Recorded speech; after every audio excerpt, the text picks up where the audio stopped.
ఒకవేళ నీతో గానీ వంశీ గానీ మంచిగా ఉండుంటే, నీతో మంచిగా ఉండి నువ్వు ఇలా కంటిన్యూ చేస్తుంటే నువ్వు ఆయనకి సపోర్ట్ చేసుకుని ఇప్పుడు బయటికి రాకపోదు కదా?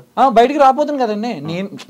నువ్వు చెప్పవు కదా, అంటే ఎందుకు ఇది ఒరిజినల్ ఆర్గానిక్ కాదు కదా, ఇలా మోసం జరుగుతుంది కదా, బయటకి అప్పుడే రావాలని ఎందుకు అనిపించలేదు? అప్పుడంటే నేనేం చేశానంటే సార్, అప్పుడు ఎక్కువగా ఏవైతే ఆర్గానిక్ వెజిటేబుల్స్ ఆయన ఉండేవో ఆయన దగ్గర ఎక్కువ తీసుకునే ఉంటాను నేను. ఆర్డర్ నేనే చేసేది, బయట నుంచి స్టోర్ నుంచి వచ్చి ప్రతి ప్రోడక్ట్ కూడా నేనే ఆర్డర్ చేసేది అక్కడ ఉన్నంతసేపు. అప్పుడు ఎక్కువ నేను ఏం చేశానంటే, ఒక ఐఫార్మ్స్ రంగప్రసాద్ గారు అని ఉంటారు, ఆయన నిజంగా ఆర్గానిక్ ఫార్మింగ్ చేస్తారు. ఆయనే సొంతగా చూసుకుంటారు, ఆయన అన్ని సొంతంగా ప్రిపేర్ చేసుకుంటారు. ఆయన దగ్గర నుంచి ఎక్కువ తెచ్చుకుని ఎవరైతే బయట కంపెనీలు ఎక్కువ తెస్తున్నారో వాటిని తగ్గించేవాళ్ళు. అప్పుడు నేను ఉన్నప్పుడు జస్ట్ ఒక 10 days ముందే ఈ డిస్కషన్ ఎప్పుడు జరిగిందంటే, గచ్చిబౌలి స్టోర్ అయిపోయింది సెటప్ మొత్తం, సెటప్ అయిపోయింది, ఇంక ఇది అవసరం లేదనుకున్నాడేమో మరి నాకు తెలిసి, ఏదో చెయ్యాలి ఇన్ని. అప్పుడు చెప్పి నేను ఒక 14 మంది ఫార్మర్స్ ఉన్నారు నా దగ్గర అండి, వాళ్ళందరికీ వెళ్ళి నేను చూసి వస్తాను వాళ్ళు ఎలా ఫార్మింగ్ చేస్తున్నారో, వాళ్ళ దగ్గర నుంచి తెద్దాం సార్, మనం కస్టమర్ కూడా డైలీ పెట్టమంటున్నారు, బుధవారం శనివారం కాకుండా డైలీ పెడదాం, మన కస్టమర్ సపోర్ట్ ఉంది మనకి, మంచిగా చేద్దాం సార్ అంటే ఆయన దాన్ని నెగ్లెక్ట్ చేశారు. నేను ఎక్కువ ఫార్మర్స్తో ఇంటరాక్ట్ అవుతున్నాను అప్పుడే, ఆ టైంలోనే ఫార్మర్స్తో ఎక్కువ ఇంటరాక్ట్ అవుతున్నారు, అందరితో మాట్లాడటం కానీ, వాళ్ళ దగ్గర ఏమున్నాయి, మెహదీపట్నంలో గోపాల్ గారు అని, ఇలా సంగారెడ్డిలో ఒక 2 ఫార్మర్స్ అని, వాళ్ళందరితో మాట్లాడుతున్నాను. కరెక్ట్గా ఆ టైంలోనే ఇది జరిగింది మాకు. మరి అనుకున్నాడో లేదో తెలియదు కానీ ఆయన అదైతే ఎలిగేషన్ నా మీద పెట్టారు. పెట్టిన తర్వాత కూడా నేను మాట్లాడలేదు అప్పుడు కూడా, సరే సార్ అన్నాను. తర్వాత రోజు నేను డైలీ గచ్చిబౌలి స్టోర్కి వెళ్ళేది, డైలీ నైట్ 11 o'clockకి వెళ్ళి అక్కడ స్టోర్ క్లోజ్ చేసుకుని అకౌంట్స్ చూసుకుని డైలీ వచ్చి మళ్ళీ 1-2 అవ్వదు నాకు మొత్తం అన్ని చూసుకుని నేను మళ్ళీ పడుకునేసరికి.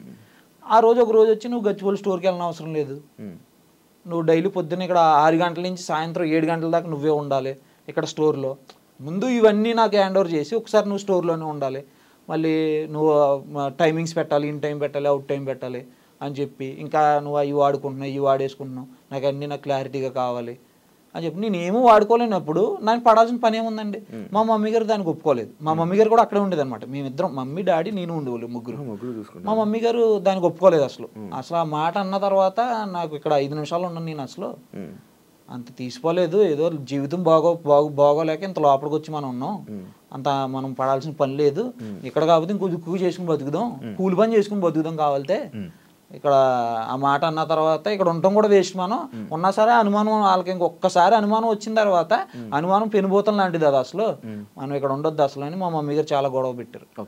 అంటే లైక్ నువ్వు మీడియా ముందుకి ఎందుకు వచ్చావు, మీడియా ముందు అంటే ఎలా రావాల్సి వచ్చింది? మీడియా ముందుకంటే నేను రాకూడదని అనుకున్నా. ఫస్ట్ 1 month నేను అసలు బయటికే రాలేదు, నేను ఇంట్లోనే ఉన్నా 1 month. నేను August 1st వచ్చాను బయటికి. తర్వాత నేను చిన్న నా బిజినెస్లో ఏవో అడుగులు వేసుకుంటున్నా. ఆ టైంలో 1 month అయిపోయిన తర్వాత ఇలా ఒక్కసారిగా బ్రాండ్ అంబాసిడర్ వెళ్ళిపోయి ఇంకొక అమ్మాయి రావడం.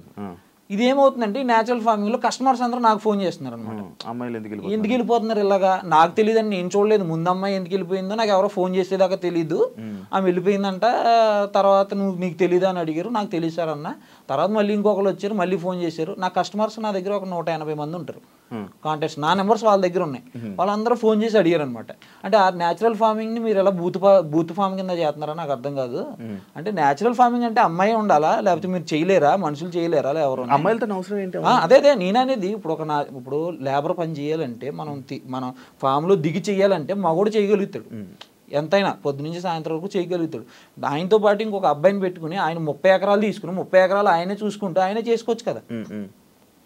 అమ్మాయిలు ఏం చేస్తుంటారు అంటే ఆయన ఏంటంటే ప్రమోషన్స్ కోసం, బిజినెస్ ని ప్రమోట్ చేయడం కోసం పక్కన లేడీస్ ని చూపించుకుంటారు ఆయన, అదే ఆయన మెయిన్ కాన్సెప్ట్.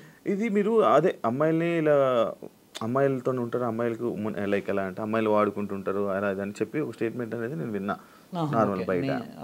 ఓకే ఓకే, నాకైతే తెలిసిన మటుకైతే మాత్రం అమ్మాయిలతో ఎక్కువ మూవ్ అవుతారండి. ఎక్కువ ఏంటంటే బిజినెస్ మీద కాన్సన్ట్రేషన్ అని పెట్టేసి ఉంటే ఇలా మేము బయటికి రావాల్సిన పని లేదు, ఇప్పుడు అప్పుడు అందరి దృష్టిలో ఏమైపోయిందంటే ఇది న్యాచురల్ ఫార్మింగ్ అంటే బూత్ కింద అయిపోయింది అనమాట అంతా. జనాలు అంటే ఏదో చెప్తారులే సొలుకూరులు అన్నట్టే ఉన్నారు. ఇప్పుడు నార్మల్ గా మీకు నిజంగా చెప్తున్నాను, ఒకసారి మీరే ఎవరైనా అడగండి కింద కామెంట్ చేయండి అని, ఆర్గానిక్ పాన్ లేదు బొంగు లేదు అంటారు. హైదరాబాద్ మీరు చూడండి, అసలు ఆయన ప్రీవియస్ వీడియోస్ లో కూడా చూడండి కామెంట్స్ లో ఆర్గానిక్ ఫామ్ లేదు, బొంగు లేదు అని అడుగుతారు ఎవరైనా. అవును అవును నిజంగా చేసే వాళ్ళు ఉన్నారు ఆల్రెడీ. వాళ్ళకున్న పేరు కూడా పోతుంది దీనివల్ల.